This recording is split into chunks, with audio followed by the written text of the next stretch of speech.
Hello YouTube, it's Ryan here with Hobbies of Man once again, and today we're going to be doing another manga review. We haven't done one of these in a long time. I guess technically we have. I think last time I talked about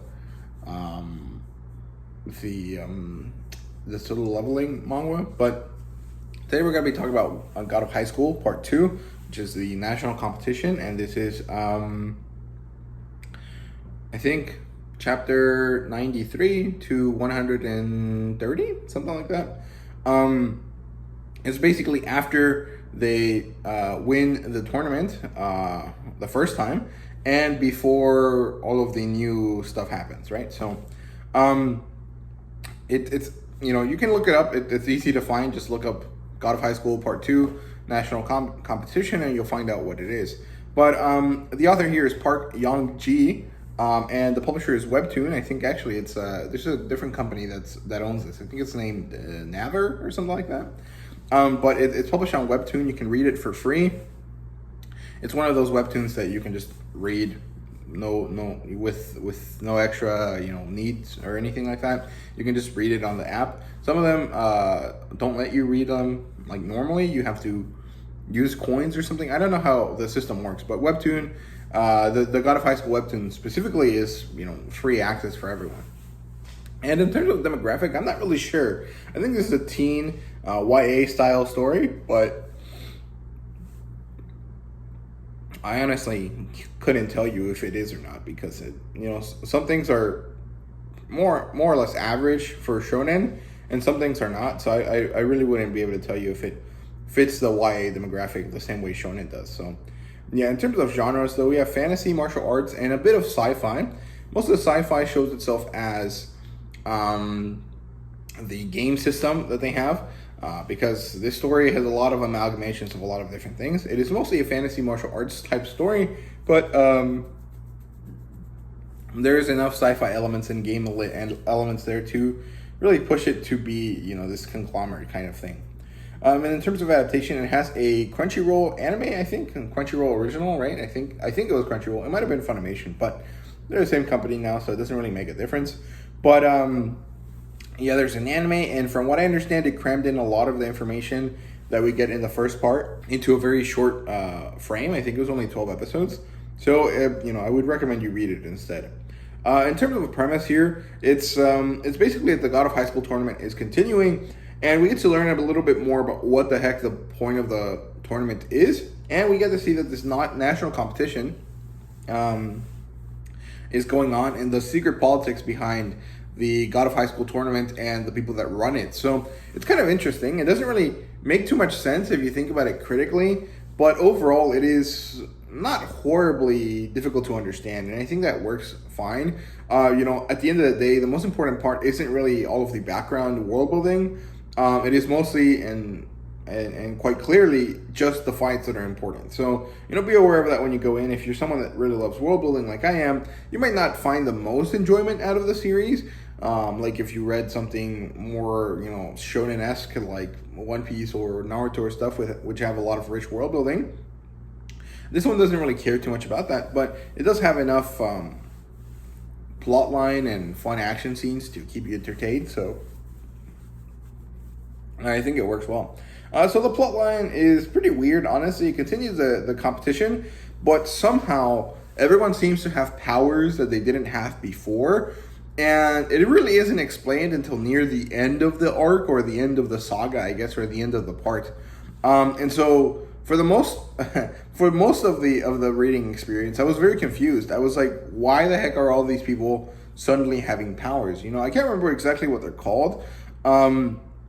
But it's this like borrowed situation, and it's measured in a specific way, but you don't really understand that either. Like, I don't know, maybe it's because I read the first part of this a long time ago, and so I don't really remember everything. But I do remember that the story starts with a giant, like, godly hand squishing an island. So I understand that there's powers in the story from the very beginning. There's fantasy elements from the very beginning, but more or less, the vast majority of the story before the beginning of this part was very clearly just people fighting, and then it kind of ramps up to people fighting, but also they have special powers very quickly without really giving you time to understand that. And what's happened is that there's parts of the story where you just have to have giant info dumps because these powers weren't explained from the very beginning in like piecemeal bits. So I don't know. It does come off a little bit confusing, but the fights actually end up being quite better because of it. Because now it's not just like confusing action scenes or very fun action scenes to follow, but now you also have these like powers, and you have to figure out which power is going to trump the other power, and you kind of have this constant back and forth between the characters as they're trying to measure out each other's power, and that actually brings up a lot of more enjoyable aspects to the fight, because now they're not just wholly, based on physicality, but there's also an element of strategy there that I quite like. Yeah, so the plotline is good overall, but it is a little bit weird at the beginning. So yeah, in terms of characters, we have Mori, Jin, and Mira, and Mori, Jin, Mira, Yu, and Dewey Han, and they're more or less the same characters as before. We get to see that Mira and Dewey get to have borrowed power, and Mira's is pretty easy to understand. She basically borrowed power from a mythical, Chinese hero, which I think was Lu Bu. However, Dewey Han's was really weird because I'm pretty sure he made up a creature and then he summoned power from it. So I don't understand how that works. I understood that it was supposed to be a mythical figure or a god or something like that. And from what I understand, he just looked at an image somewhere. He was like, yeah, I want to borrow power from that. And it kind of works because like his taekwondo is it's not taekwondo, I think he practices karate, but his style of fighting is very much of the four beasts or whatever. Like he's got the dragon and the turtle and the tiger and stuff, and this creature that he borrows power from is more or less a chimera of all four of those creatures, so it makes sense, but I didn't really understand how it is that he managed to borrow power from it. But he had a little training sequence, which was kind of fun. Then we have Ilpo Park and Yigan Take and Malbora and Jian Jugok, who are all like more or less enemy characters. I think Ilpo Park is someone that is vaguely related to Mori Jin in a very weird and convoluted way, but it works, and this creates a very interesting kind of dynamic between them two. And then everyone else that I mentioned are all bad guys. And they have pretty cool powers, though, so I thought it was interesting. Mabora is actually a kind of like fan servicey character, and she is very much based on like what was it, Bruce Lee? She's wearing this like outfit, and she uses nunchucks and stuff like that. So I think that's the right person. I'm pretty sure it's Bruce Lee. She's very much based on him, but or maybe the character from Kill Bill. I can't remember her name, but. Yeah, something along those lines. And then we have a bunch of other people like Judge Q and Mujin Park and Kim Ungyo and Jin Taijin. And so all of these other people are kind of important people in terms of the game, God of High School tournament. And they really are the ones that are pushing the political aspect of it, and also just hugely powerful figures that kind of end up being kind of interesting.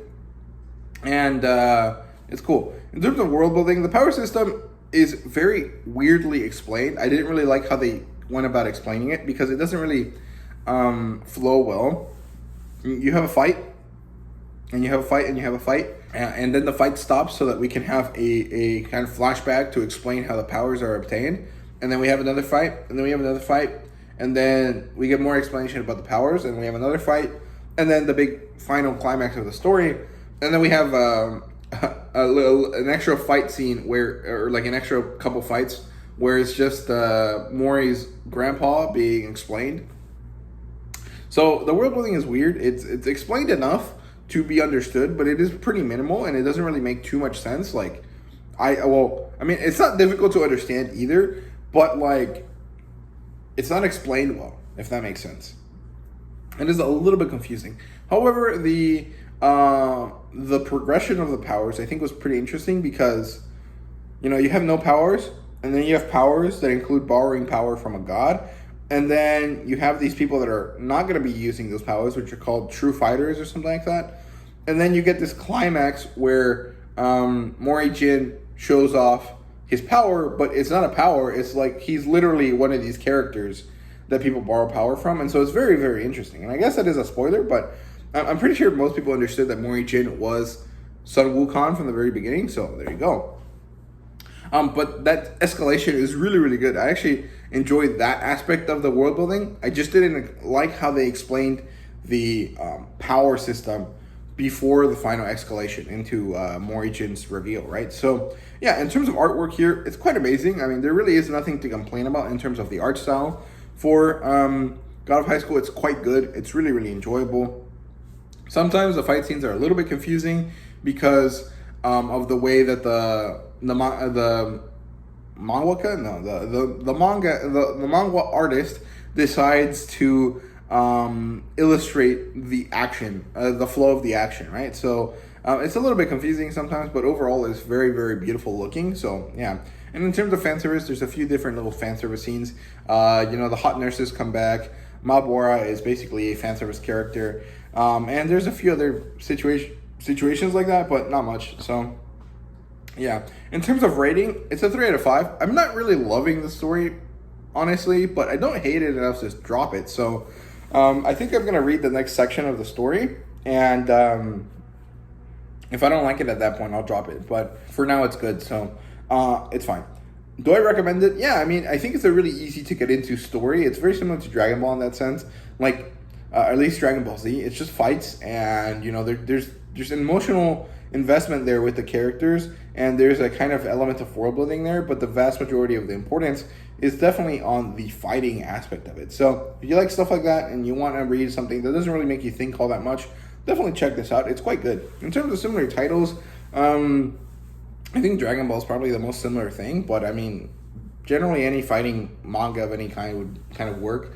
Kengan Ashura, Baki, stuff like that. Would work. It's not exactly the same. They would be quite different feeling, like the tone of them, but it's kind of the same idea. So that's all I have to say. I hope you guys enjoyed the video. If you did, please leave a like, subscribe, and comment down below. Let me know what you thought, and thank you guys very much for watching. See you guys later.